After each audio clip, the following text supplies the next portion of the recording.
আমার ঘরের পাশে জানালার পাশেই একেবারে ঘুঘু পাখির আগে যে পাখিটা আমি চিনতে পারছি না,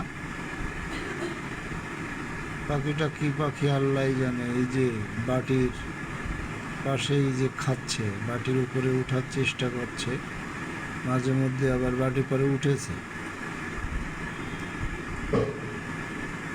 বন্ধুরা দেখুন কি পাখি, পাশে ঘুঘু পাখি গুড় মারছে আর ঠুকিয়ে ঠুকিয়ে আমার মুরগির দেওয়া ভাতগুলো খাচ্ছে। কি হলো কি হলো, কে মনে হয় ওদিকে ঘা দিয়ে দিয়েছে।